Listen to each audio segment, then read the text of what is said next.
ఒకవైపు సుందర సముద్ర తీరం, మరోవైపు బంగారు పంటలు పండే నేల. అలాంటి నేలలో ఒక సోలార్ ప్రాజెక్టుకు ఏర్పాట్లు సాగుతున్నాయి. సారవంతమైన భూముల్ని లాక్కుని బతుకులు బుక్కిబాలు చేస్తారా అంటూ గ్రామస్తులు నిరసన గళం వినిపిస్తున్నారు. భూములిచ్చే ప్రసక్తే లేదని 2 నెలలుగా నిర్విరామంగా పోరాటం చేస్తున్నారు. బంగారం పండే తమ భూములను వదిలి తామెక్కడికి పోవాలనేది కరేడు గ్రామస్తుల ఆవేదన. కూటమికి వ్యతిరేకంగా నిరసనలతో మండుతున్న కరేడు గ్రామం. ప్రాణాలైనా ఇస్తాం, కానీ సెంటు భూమి కూడా వదులుకో. సారవంతమైన భూముల్ని లాక్కుని మా బతుకులు నాశనం చేస్తే మేం సహించబోం. మేం బతుకుండగా భూములను వదులుకోలేం. ముందుగా మా ప్రాణాలు తీయండి, తరువాత మా భూములు తీసుకోండి. గ్రామంలో సస్యశ్యామలంగా సంవత్సరానికి 2 పంటలు పండేటువంటి భూమి మీద మీ కన్నుబడింది. మేము ప్రాణాలైనా ఇస్తాం, కానీ సెంటు భూమిని మాత్రం మేము ఇవ్వమని తెలియజేస్తున్నాం. నెల్లూరు జిల్లా కరేడు గ్రామస్తులు చేస్తున్న పోరాటాన్ని తెలుగు రాష్ట్రాలు నిశితంగా గమనిస్తున్నాయి. ఇండోసోల్ సోలార్ ప్రాజెక్ట్ కోసం కూటమి ప్రభుత్వం కరేడు ప్రాంతంలో 8,000 ఎకరాల భూసేకరణ చేపట్టింది. సహజంగానే వ్యవసాయ వ్యతిరేకి అయిన చంద్రబాబు 3 పంటలు పండే భూముల్లోనే సోలార్ ప్రాజెక్టును ఏర్పాటు చేయాలని నిర్ణయించారు. అనుకున్నదే తడవుగా జెట్ స్పీడ్తో భూసేకరణ కోసం కమిటీ కూడా వేశారు. కానీ ఇక్కడే కూటమి ప్రభుత్వానికి అనుకోని షాక్ తగిలింది. కరేడు పంచాయతీలోని రామకృష్ణాపురం, ఉప్పరపాలెం, పోటేరుగుంట గ్రామాల ప్రజలు తమ భూములు ఇచ్చేదే లేదని క్రిస్టల్ క్లియర్గా తేల్చి చెప్పారు. చంద్రబాబు నాయుడు సూటిగా ప్రశ్నిస్తున్నాం.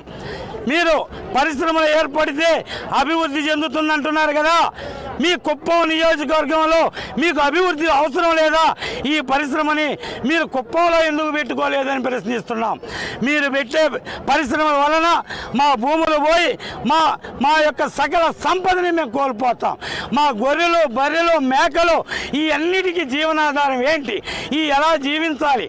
మేము ప్రతి నిత్యం వ్యవసాయం మీద ఆధారపడి జీవించేటువంటి రైతులము. 1000 ఎకరాల కట్టబెట్టడంలో మీకు ఎంత ముడుపులు చెందాయనేటువంటిది మా ప్రశ్న. కరేడు రైతుల పోరాటానికి వైఎస్ఆర్సీపీ మద్దతు తెలిపింది. ప్రజల ఆమోదం లేకుండా 1 ఇంచు భూమి తీసుకున్నా చూస్తూ ఊరుకోమని హెచ్చరించింది.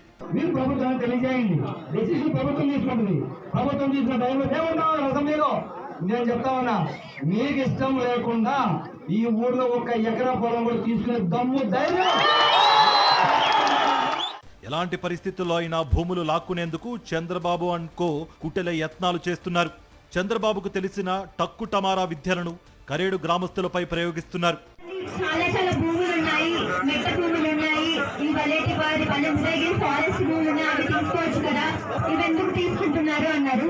అత్యవసర పరిస్థితుల్లో మాత్రమే తీసుకుంటున్నారు. తెలుగుదేశం పార్టీ మహిళా కార్యకర్తలని భూసేకరణకు వ్యతిరేకంగా ఉన్న మహిళలపైకి ఉసిగొల్పి మళ్లీ బాధితులపైనే హత్యాయత్నం కేసులు పెట్టిస్తోంది.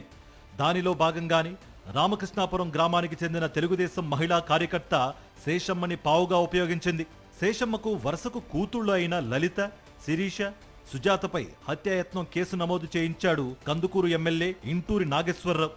ఎలాంటి అరెస్ట్ వారెంట్స్ లేకుండానే అర్ధరాత్రి ఇళ్లలోకి చొరబడి నానా హంగామా చేసి గిరిజన మహిళలు అని కూడా చూడకుండా ఉలవపాడు పిఎస్కు తరలించారు పోలీసులు.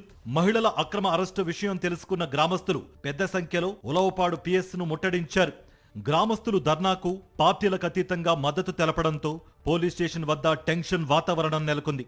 తెలుగుదేశం మహిళా కార్యకర్త శేషమ్మ సైతం తాను ఇచ్చిన ఫిర్యాదు వేరు, ఎమ్మెల్యే నాగేశ్వరరావు ఒత్తిడితోనే హత్యాయత్నం కేసు డీసీపీకి చెప్పడంతో కూటమి కుట్రలు బట్టబయలయ్యాయి.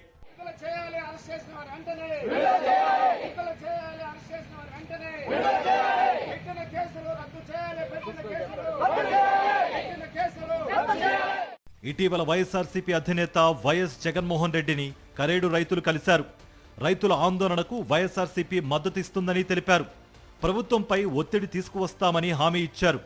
అన్నదాతలకు ధైర్యం చెప్పారు వైఎస్ఆర్సీపీ అధినేత. అవసరమైతే తాను కరేడుకు వస్తానని గ్రామస్తులకు భరోసా ఇచ్చారు వైఎస్ జగన్.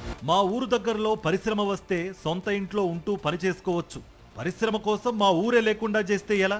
మా ఊరే లేకుండా పోయిన తర్వాత ఆ పరిశ్రమ వస్తే ఎంత, రాకపోతే ఎంత?